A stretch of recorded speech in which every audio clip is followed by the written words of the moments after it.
ఓం శ్రీ గణేశాయ నమః. ఓం గురుభ్యో నమః. ఓం శ్రీ సాయినాథాయ నమః.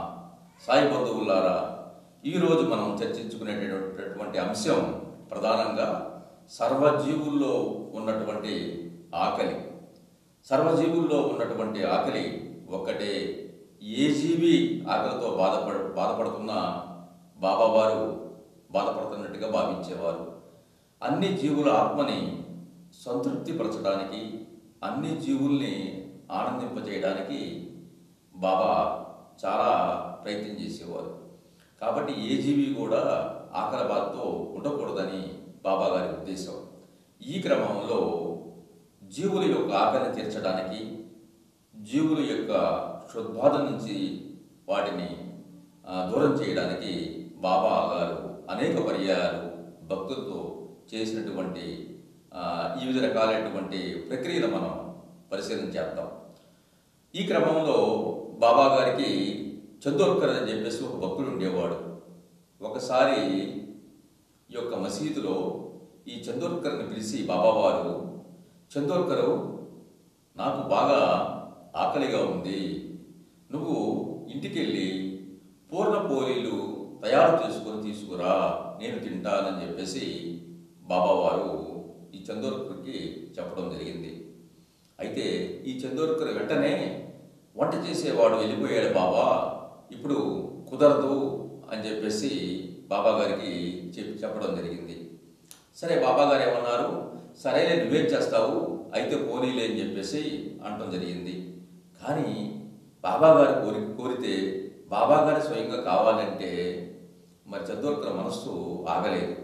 బాబా గారికి పైకి అయితే అన్నాడు, కానీ ఆయన కోరిక తీర్చకపోతే ఎట్లా, ఆయన అంతకంటే అదృష్టం ఏమిందని చెప్పేసి అనుకున్నాడు.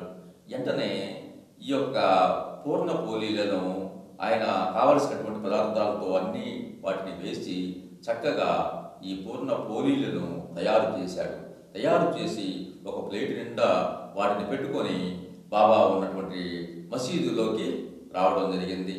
వేడి ఈ యొక్క పోలీలు బాబా ముందు ఉంచి వాటిని ఆరగించమని ఈయన చందోర్కరు బాబా గారికి ఇవ్వడం జరిగింది. అప్పుడు బాబావారు ఆ పూర్ణ పోలీలను మామూలుగా సరే చందోర్కరు అక్కడ పెట్టు అని చెప్పేసి తన పని తను చేసుకుంటూ ఉన్నాడు. ఇలాగా ఈ పూర్ణ పోలీలు పెట్టినటువంటి చందోర్కరు ఆ ప్లేట్లో పెట్టి బాబాగారి ముందు పెట్టడం జరిగింది.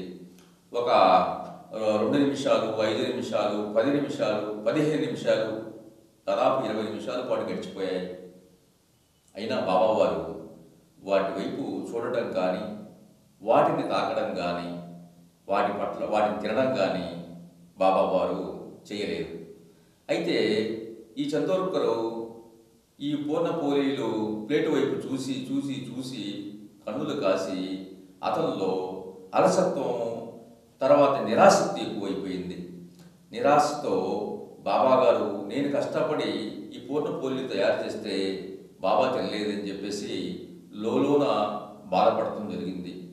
కొన్ని నిమిషాలు ఇలా గడిచిపోయినాక చందోర్కర్ ఉండబెట్టలేక, బాబా ఆకలిగా ఉందంటే నేను పూర్ణ పోలీలను తయారు చేసుకొచ్చాను, నువ్వు ఎందుకని తినటం లేదు అని చెప్పేసి బాబావారిని ప్రశ్నించడం జరిగింది.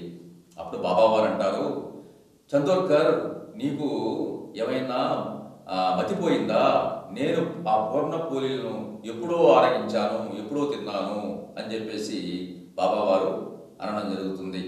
అప్పుడు చందోర్కరు, ఎందుకు బాబా నాకు అబద్ధం చెబుతావు, నన్ను ఎందుకు మోసగిస్తావు, నేను ఇక్కడే ఉన్నాను కదా, నువ్వు ఎప్పుడు కనీసం పూర్ణ పోలీల వైపు కన్నెత్తైనా చూడలేదు, ముట్టుకోలేదు, వాటిని ఆరగించడం లేదు, అయినా కూడా తింటావని చెప్పేసి చెబుతున్నావు, లేదు బాబా నువ్వు తినలేదని చెప్పేసి చందోర్కర్ బాబాతో మొండిగా వాదిస్తూ ఉంటాడు.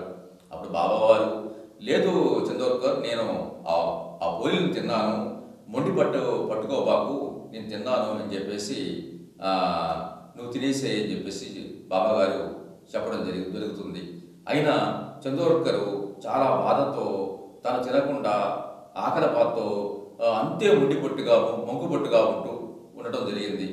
అప్పుడు బాబావారు పిలిచి, ఏం చందోర్కర్, నీకేమైనా బుద్ధి లేదా, నేను తిన్నానని చెప్పేసి అన్నాను కదా, నువ్వెందుకు తినవు, ఇలాగా మొండి పొట్టు వేసుకొని ఎందుకు ఇలా నీ కడుపుని కాల్చుకుంటావు, బాధపడతావు అని చెప్పేసి పదే పదే ఈ చందోర్కర్ని బాబావారు అడగడం జరిగింది. అప్పుడు అంటాడు ఈ యొక్క చందోర్కరు, ఎప్పుడు తిన్నావు బాబా నువ్వు పోలీలను అని చెప్పేసి మరోసారి గట్టిగా ప్రశ్నిస్తాడు.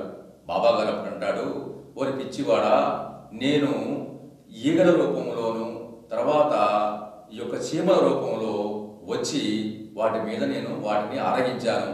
ఆ పూర్ణ పోలీల మీద ఉన్నటువంటి ఈగల్ని చూడు, ఆ పూర్ణ పోలీల మీద ఉన్నటువంటి చీమల్ని చూడు, అవన్నీ కూడా నేను ఆ రూపంలో వచ్చి వాటిని ఎప్పుడో నివేదన చేశాను, వాటిని ఎప్పుడో కడుపు నిండా ఆరగించాను అని చెప్పేసి ఈ చందోర్కర్కి బాబావారు చెప్పడం జరిగింది. కానీ చందోర్కరు ఆ బాబాగారు చెప్పినటువంటి మాటల్ని ఆయన నమ్మలేకపోయాడు. ఆ మాటలు అతన్ని సంతృప్తిపరచలేకపోయాయి.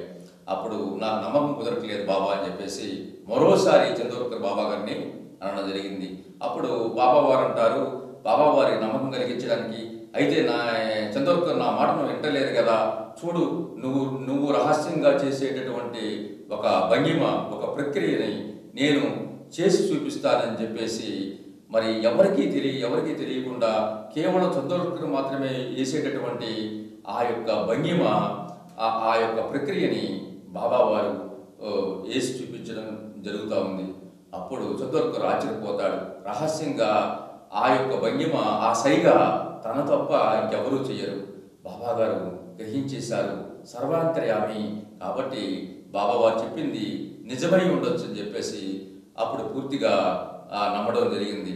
ఈ క్రమంలో బాబాగారు మరి ఈగ రూపంలో చీమల రూపంలో తన యొక్క పూర్ణ పోలీల్ని ఆరగించాడని పూర్తి నమ్మకం కుదిరినాక ఆయన తర్వాత బాబాగారు నివేదన చేసినటువంటి ఆహారాన్ని, ఆ పోలీల్ని ఈ యొక్క చందోర్కరు తినడం జరిగింది. ఈ విధంగా బాబాగారు అన్ని జీవుల్లో నేను ఉన్నానని నిరూపించారు. అదేవిధంగా మరొకసారి ఇంకో సందర్భంలో ఒకసారి దర్బార్లో ఉన్నప్పుడు బాబాగారికి అంటి పెట్టుకొని ఎక్కువసేపు బాబాగారి సేవలో ఉండేటటువంటి లక్ష్మీబాయి షిండే అనేటువంటి ఒక భక్తురాలు ఉండేది. ఆవిడతో ఒకరోజు, అమ్మా షిండే లక్ష్మి, నాకు బాగా ఆకలిగా ఉంది, నువ్వు వెళ్ళి రొట్టెల్ని తీసుకొని రా తొందరగా అని చెప్పేసి బాగా ఆకలితో నక్కలాడుతున్నటువంటి కడుపుతో బాబాగారు ఆవిడని ప్రాధేయపడతాడు. వెంటనే ఈ యొక్క లక్ష్మీబాయి షిండే ఇంటికి వెళ్ళి వేడి రొట్టెలు తర్వాత వాటికి సంబంధించినటువంటి కూర అవన్నీ కూడా తీసుకొని వెంటనే ఈ మసీదులోకి రావడం జరిగింది. ఎప్పుడైతే ఈ యొక్క రొట్టెల్ని కూరని తీసుకొచ్చారో బాబాగారు అప్పుడు దాకా ఎదురు చూస్తున్నటువంటి ఒక కుక్కకి వెంటనే ఈ రొట్టెల్ని ఈ కూరని వేయడం జరిగింది. అది ఆవురావులుగా ఆ యొక్క రొట్టె ముక్కల్ని తినేసింది. ఆ కూరను కూడా చాలా త్వరగా తినేసి ఆ కడుపు నిండా నింపుకొని కృతజ్ఞతా భావంతో బాబా వైపు చూసి అది వెంటనే తోక ఒప్పుకుంటూ పరిగెత్తుకుంటూ వెళ్ళిపోయింది. ఈ యొక్క పరిణామాన్ని, ఈ యొక్క దృశ్యాన్ని, ఈ యొక్క సంఘటన చూసి లక్ష్మీబాయి చాలా బాధపడింది, చాలా చింతించింది.